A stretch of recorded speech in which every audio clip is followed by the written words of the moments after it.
What's up, Z-Pack? It's your boy, ZDoggMD. Check it out. I did a show recently on the Apple Watch. I did it live, a sort of rambling response, my first draft response to Apple's announcement that the new Apple Watch contains a built-in FDA-approved over-the-counter EKG monitor where if you put your finger on the little dial, the other electrode is on the skin, you get a 1-lead EKG that can, according to the algorithm and Apple marketing, diagnose atrial fibrillation, which is an irregular heart rate.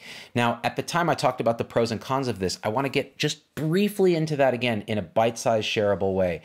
Here's the danger of this device. There are probably tons of people, especially younger people, who would buy an Apple Watch, who would find out through the screening that they have intermittent atrial fibrillation, in other words, short runs of this or whatever. And the device, if it's sensitive enough, will pick this up. Now, in the real world, we would never, ever even find this because people don't have symptoms, their oxygen levels are fine, their blood pressure is fine, and it goes away. And it may be that a lot of the population maybe has some element of this. Now, what happens when you put a watch on that screens for this? Well, now people are alerted to it, which means they either get panicked, they start to stress, it creates anxiety, they call 911, they clog up emergency response, or they go to the doctor.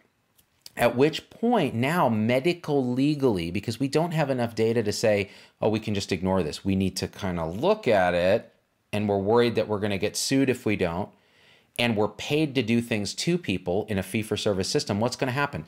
They're going to get an echo. They're going to get tested. Different things are going to happen. They may end up with blood tests. They may end up going down a path that causes harm, as well as expense, as well as anxiety. Whereas if they never knew about it, it might be that nothing ever would have happened. So this is the downside of what they call over-screening. It leads to over-testing, which leads to over-diagnosis, which leads to over-interventionalizing and potentially harm. In many cases, less is more. So the concern with this device is, yes, we are empowering patients. Yes, we may be catching things that could be dangerous and threatening and that need to be treated, particularly in patients that are older, that have risk factors, et cetera. But in the broader population, screening for atrial fibrillation may cause more harm than it prevents. And so it's worth actually talking about this and looking at it. Now, my hope is that Apple acquires a whole lot of data from this device, and then we can crunch that data using algorithms and artificial intelligence and go, okay, these are the patients for whom we need to follow this up on because it ends up leading to trouble. And these are the patients for whom we can say, this is not an issue for you. But until we can do that, we're really playing the dice with our system, with people's health, with people's mental health, when we use a device like an Apple Watch to diagnose things like atrial fibrillation.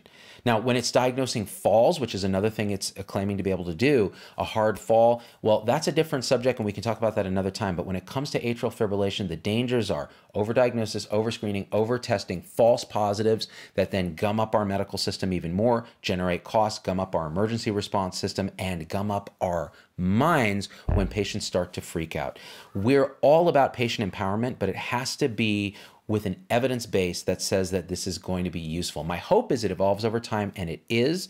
I'm optimistic, but I wanted you guys to know that before we jump on this bandwagon, this could have serious downside risk, and this is true across medicine of any screening test. All right, guys, hit share. If you haven't subscribed to the show yet and become a Super PAC supporter for $4.99, do it. Do you know why? Here's the secret.